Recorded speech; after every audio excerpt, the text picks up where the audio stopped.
यही रीजन है कि मनमोहन सिंह को कोई नहीं उल्टा सीधा बोलता है। कांग्रेस को कोई कुछ बोल दे, मनमोहन सिंह को कोई नहीं बोलता। देश को बचाया था इस साल, 15 दिन का पैसा बचा था। पीवी नरसिम्हा राव ने हाथ खड़ा कर दिया कि देश को आपको बचाना है, हमसे नहीं हो रहा। 3 काम किया गया, सुजुकी, टोयोटा, इतना धड़ल्ले से आई सब। तो देखा गया कि अरे बाप रे, ये तो चक्का उक्का बना के पूरा गाड़ी बना दे रहा है। भारत में मारुति तो से आधा दाम में खरीदिए, 50 लाख 45 लाख का फॉर्च्यूनर। अगर खुदा को जमीन पे देखना भी होगा तो उनको इतना दिमाग नहीं है कि हम पाकिस्तान को क्यों देखेंगे। अब वो इंतजार करती है कि ये देश तो सेचुरेट हो गया, इंडिया सेचुरेट हो गया, अब जियो ज्यादा नहीं कमा पाएगा, स्टेबल हो गया। अब वो सोच रहा है कहां निकलने के लिए, बाहर। एलपीजी नियम कब आया? सरकार के पास उस समय एसेट बचा था, पैसा बचा था, 15 दिन का पैसा बचा था। 1991 में कितने दिन का पैसा था? 15 दिन का पैसा बचा था। अब उस समय प्रधानमंत्री नरसिम्हा राव थे, क्या थे?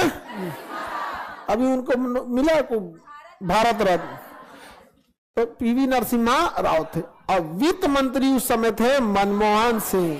पीवी नरसिम्हा राव ने हाथ खड़ा कर दिया कि हमरा से ना हो, तो कि देश को आपको बचाना है, हमसे नहीं हो रहा।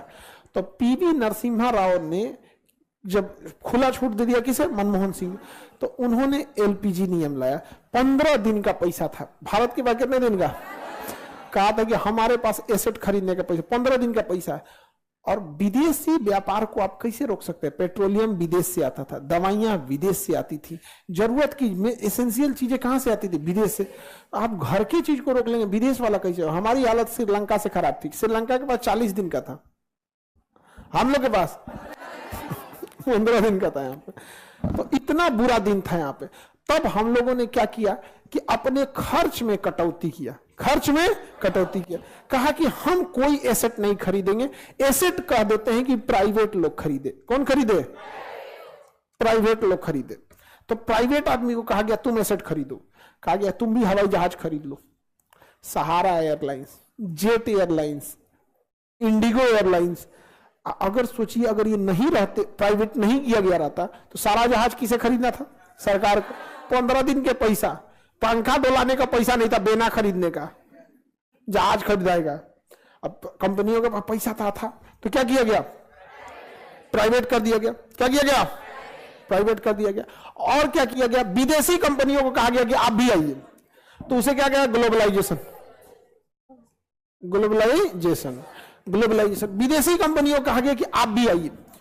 क्या कीजिए? आप भी आइए। भले प्रॉफिट लेके जाओगे, यहां आओगे तो कारखाना तो डालोगे, रोजगार तो मिलेगा, टैक्स तो मिलेगा। हाँ, भले प्रॉफिट तुम्हारा लेके जाओगे, कोई बात नहीं, लेके जाओ, लेकिन रोजगार देगा, का टैक्स देगा, शहरीकरण होगा, कहीं कारखाना लगेगा, शहरीकरण होगा कि नहीं होगा।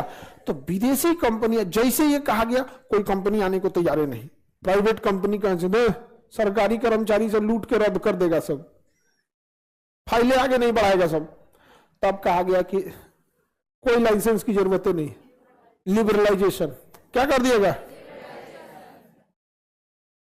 लिबरलाइजेशन कर दिया गया, उदारीकरण। कहा गया कोई नियम कानून नहीं है, सीधे आओ, 15 दिन के अंदर सारा डॉक्यूमेंट क्लियर करो, अपनी कारखाना डालो। 3 काम किया गया। सारा मुख्य उद्देश्य था कि सरकार के पास पैसे नहीं थे। अभी बताइए, अगर सरकार कोई कारखाना लगाएगी तो जमीन कौन खरीदेगा? सरकार। मजदूरों को सैलरी देगी, मशीनें खरीदेगी सरकार।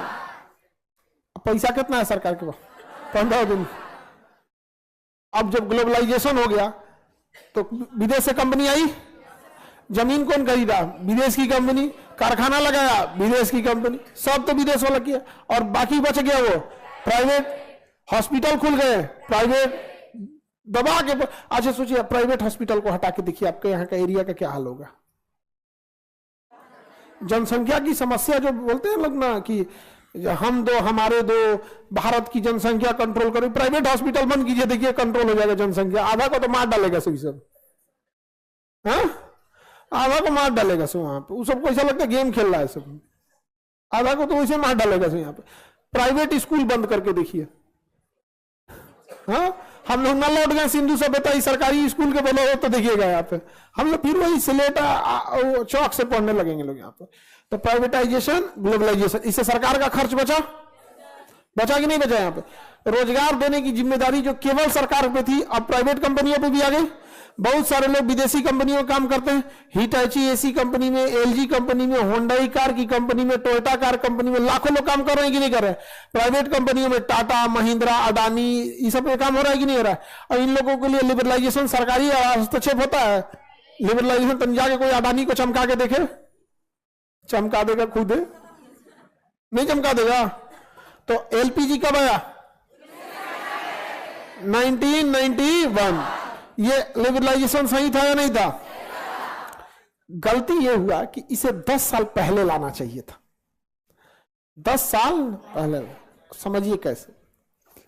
जैसे जियो कंपनी जो है ना, जियो, वो भारत में कितना बूम मचाई हुई है। जियो सिम उम सब बांट उठ के, उसके पास टेक्नोलॉजी आ गया है, एक्सपीरियंस आ गया है। अगर गलती से पाकिस्तान ये कह दे कि पाकिस्तान में कोई विदेशी कंपनी भी ग्लोबलाइजेशन के तहत आ सकती है और यहां टेलीकॉम इंडस्ट्री डाल सकती है, कितना रैपिडली रिलायंस घुसेगा जियो लेके। अपना आपको आइडिया लग रहा है कितना रैपिड लेके घुसेगा? सब सेकेंड हैंड टावर खरीद लेगा। हाँ,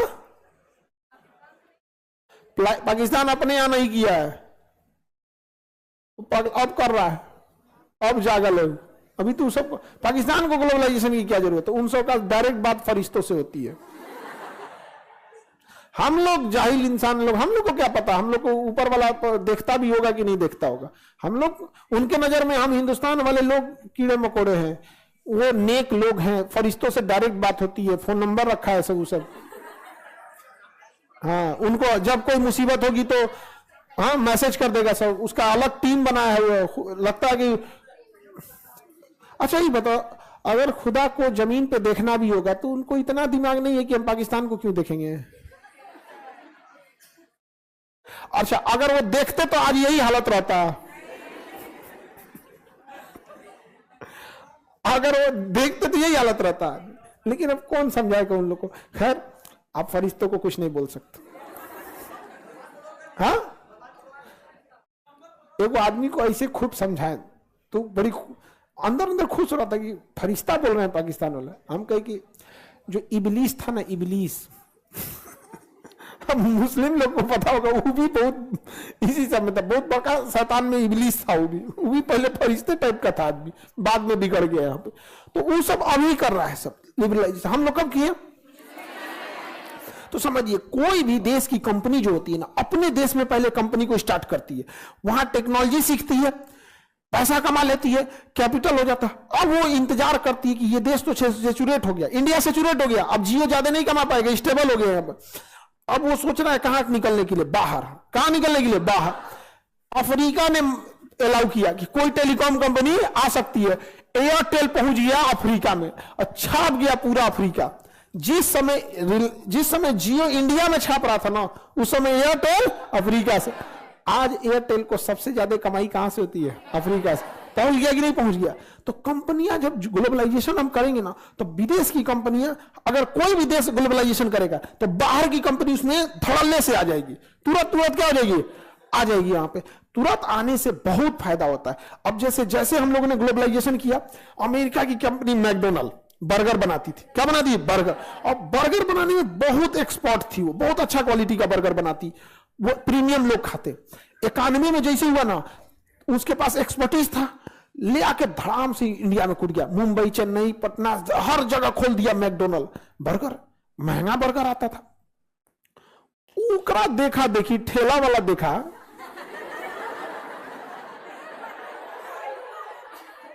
हाँ टमाटर डाल, ए पट्टी प्याज डाल, घास घूस डाल, पकौड़ी छान के डाल, मोड़ दे, लाल चटनी हरियर चटनी 25 रुपया। नहीं जाएंगे। आज देखिए इस ग्लोबलाइजेशन, कितने लोग बर्गर के दुकान होंगे पूरे हिंदुस्तान में, आप सोच के देखिए। हमको लगता है कोई गली मोहल्ला नहीं बाकी छोड़ा होगा यहाँ पे। हाँ, तो यही गलती हम लोग से क्या हुआ ना, ग्लोबलाइजेशन 1991 में की है। अगर हम लोग 1971 या 75 में कर देते ना, तो दुनिया की जो कंपनी थी अपने अपने देश में कमा के लाल हो गए थे सब। अब वो इंतजार कर रहे थे कोई देश ग्लोबलाइजेशन करे, जैसे ग्लोबलाइजेशन करे धाम से पहुंच जाएगा। याद रखिएगा, जो भी विदेशी कंपनी अगर जाएगी ना तो मोटा पैसा कमाने के लिए आएगी। अब भारत का आदमी अगर हम जापान में कारखाना खोलेंगे तो क्या सोचना है, खैनी काटेंगे बैठ के वहां, हाँ? कि खीरा ककड़ी बेचेंगे जाके आदमी, वहां कोई ना कोई बढ़िया चीज यहां से ले जाके आदमी बेचेगा कि नहीं बेचेगा? तो विदेशी कंपनियां आई धड़ाम से यहां पर, जबरदस्त स्कोप आया यहां पर। और विदेशी कंपनियां जब यहां मोटर वाहन उद्योग आया, सुजुकी, टोयोटा, इतना धड़ल्ले से आई सब, तो देखा गया कि अरे बाप रे, ये तो चक्का उक्का बना के पूरा गाड़ी बना दे रहा है भारत में। मारुति और आधा दाम में खरीदिए, 50 लाख 45 लाख का फॉर्च्यूनर, आई 15-20 लाख 8 लाख में मारुति सुजुकी दे देगा। टाटा दे देगा 6-7 लाख से स्टार्ट कर देता है। नैनो दे देगा, यहाँ पे नहीं हो गया। अब बाहर की कंपनी करी यार, ये तो हम लोग का भट्ठा बैठा देगा। हर देश में हर लेवल के लोग होते हैं, हर लेवल के खरीदार होंगे कि नहीं होंगे? अगर 1 लाख का फोन बिक रहा है तो 10,000 का भी फोन कोई EMI पे खरीद रहा है। तो ग्लोबलाइजेशन से फायदा है या नहीं है? जबरदस्त फायदा हो गया कि नहीं हो गया? तो चाइना ने हमसे 10-15 साल पहले ग्लोबलाइजेशन कर दिया था, इसलिए धड़ल्ले से कंपनियां कहां घुस गई थी? चाइना में। जो बची हुई थी वो कहां आई थी? इंडिया में। यही रीजन है कि मनमोहन सिंह को कोई यही उल्टा सीधा बोलता है।